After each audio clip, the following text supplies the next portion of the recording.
Hello and welcome everyone, episode 4 of what I've been playing. I can't believe it's already been 4 weeks of this series, but I'm still going, so I'm quite happy with that. So hopefully you guys are as well. This week, no PS4 games. Haven't really been playing PlayStation 4 at all. Finished off Unravel last week.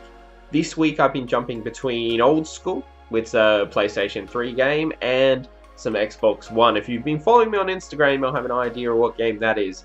And you probably will from the title, but we will talk about both those games. So firstly, PlayStation 3, Puppeteer. Now, I have posted about this before on Instagram, saying on my Sunday Shoutout series that this game is underrated, and replaying it, I completely sort of rekindled that love for it.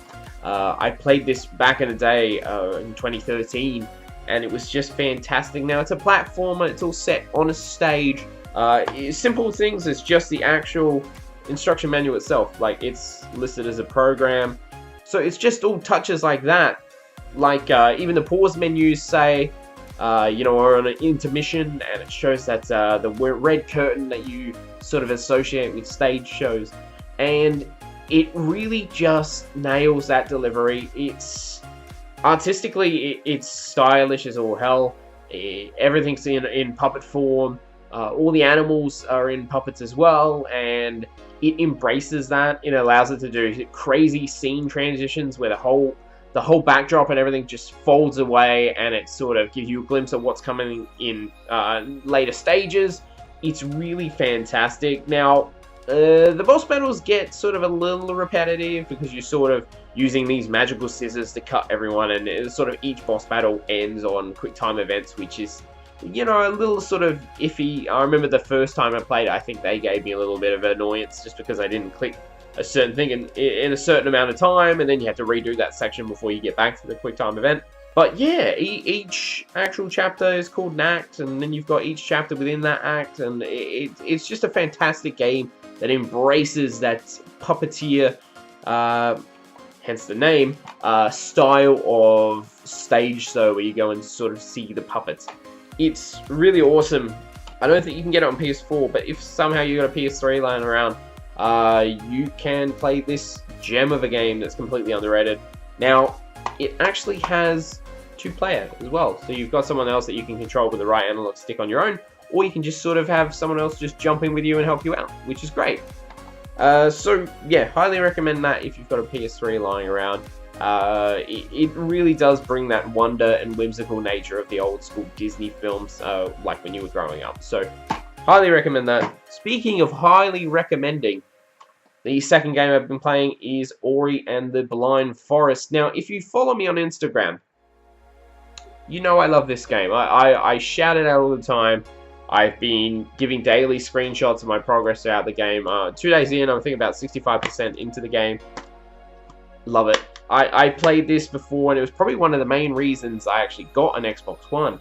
It sold me from the very first trailer, the emotional score. It was beautiful. It really was. It got me emotional just watching it. And even these days, if I go back and watch the actual trailers for the game, it just really just sells you everything. The art style, it's cute, it's adorable, it's bright, it's colourful. The music, it culminates with the visuals to just make this amazing spectacle. And the story is really powerful.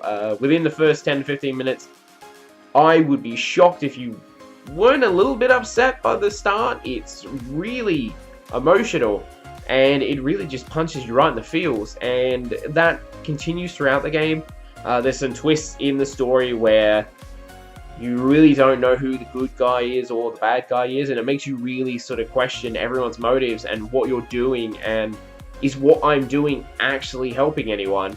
Am I the villain? It gives an awesome sort of countermeasure to your typical sort of platformer, good guy, bad guy mentality, whilst also playing an actual amazing platformer.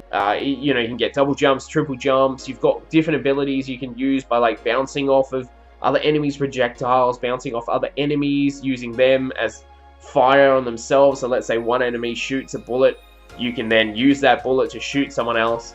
It all in just brisk pace. It's really fantastically done. And it's also very Metroidvania in the way that you play it. So you go to certain areas where if you don't have a certain ability, you can't access this area. So then you come back later once you've got that ability. Some of my favorite instances are they have these sections where you're trying to escape a certain area. Now they're story-based, so you will get to these. They are brilliant. They're so difficult. They're really challenging. But when you nail them, you feel fantastic. Even when you're dying, you're like, I've learned something now. I know what that's going to do. You've started to improve your skills. You get better each time, and you feel that satisfaction. And because everything is so responsive, and the music's flowing, and Ori himself is just a gorgeously designed character. Once everything is just flowing, it is magical. It really is. I couldn't hype this game up enough, and I am so excited for Ori and the Will-O-the-Wisps.